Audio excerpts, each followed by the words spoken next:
محرم کا مہینہ آیا, نبی کے نواسے کا نام لے کے ہم کیا کیا کرتے ہیں بھائی. دین ہم نے نبی کے نواسے سے نہیں, نبی سے لیا ہے. ہمیں حسین رضی اللہ عنہ کی محبت بھی نبی نے سکھائی ہے, اور جس نبی نے حسین کی محبت سکھائی ہے اسی نبی نے یہ تعلیم دی ہے کہ ہمارے اوپر جب کوئی مصیبت آئے تو ہم صبر سے کام لیں. ہمارے اس حسین کے نانا نے, اس نبی نے تو ہمیں یہ تعلیم دی ہے کہ میرے نبی کا بچہ آخری سانس لے رہا ہے, نبی کی گود میں دم توڑ رہا ہے, اور اللہ کے نبی رو رہے ہیں اور کہہ رہے ہیں ان العین تدمع والقلب يحزن ولا نقول الا ما يرضى ربنا. اے میرے بچے ابراہیم, تیرے باپ کا دل غمگین ہے, تیرے باپ کی آنکھوں سے آنسو بہ رہے ہیں, تیرا باپ صدمے میں ہے, مگر تیرا باپ اپنی زبان سے کوئی ایسی بات نہیں نکالے گا جس سے اللہ ناراض ہو جائے. میرے پیارے بھائیوں, جو حسین کے نانا نے تو غم کا یہ انداز ہمیں اور آپ کو دیا تھا, یہ کون سا غم ہم آج منا رہے ہیں جو 1400 سال کے بعد بھی آج منایا جا رہا ہے, جس میں ڈی جے بجایا جا رہا ہے, جس میں ڈھول تاشے بجائے نہیں ہے. یہ غم کو اسلام کا لبادہ اڑایا گیا ہے, یہ غم کے نام پر اسلام کی شکل کو بگاڑا گیا ہے.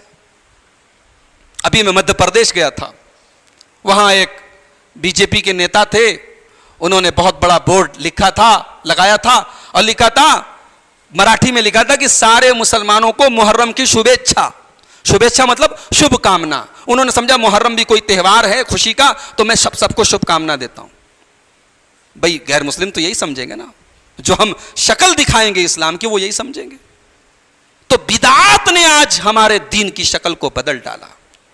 اسی لیے اللہ کے پیارے نبی ہر خطبے میں یہ فرمایا کرتے تھے وَشَرَّ الْأُمُورِ مُحْدَثَاتُهَا, سب سے برا کام وہ ہے جو دین کے اندر نیا نکالا جائے. وَكُلُّ مُحْدَثَةٍ بِدْعَةٍ, اور دین کے اندر جو نیا کام نکالا جائے وہ بدعت ہے. وَكُلُّ بِدْعَةٍ ضَلَالَةٍ, اور ہر بدعت گمراہی ہے. وَكُلُّ ضَلَالَةٍ فِي النَّارِ, اور ہر گمراہی جہنم کی طرف لے کے جاتی ہے.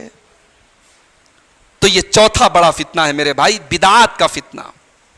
اگر کوئی بدعتی یہ سمجھتا ہے کہ قیامت کے دن رسول اکرم کا دامن ہم تھام لیں گے, خبردار, رسول اپنا دامن تیرے ہاتھ میں نہیں دیں گے, رسول تجھے دھکے دے کے بھگا دیں گے.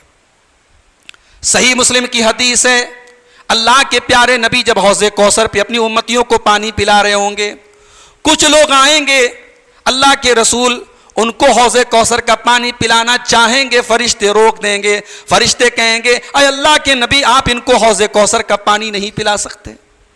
نبی اکرم پوچھیں گے کیوں؟ یہ تو مسلمان لوگ ہیں, یہ تو میری امت کے لوگ ہیں, کلمہ پڑھنے والے لوگ ہیں. فرشتے جواب دیں گے انک لا تدری ما احدثوا بعدک, اے اللہ کے نبی آپ نہیں جانتے انہوں نے آپ کے بعد دین کے اندر کون کون سے نئے نئے کام نکالے تھے. یہ بدعتی لوگ ہیں, یہ دین کے اندر بدعات نکالنے والے لوگ ہیں, یہ دین کے نام پہ طرح طرح کے نئے نئے کام نکالنے والے لوگ ہیں. جب نبی اکرم کو یہ پتا چلے گا یہ بدعتی لوگ ہیں, اللہ کے نبی کہیں گے سحقن سحقن لمن غیر بعدی, ان کو گھسیٹ کر کے جہنم میں لے کے جاؤ, انہوں نے میرے دین کو بدل ڈالا.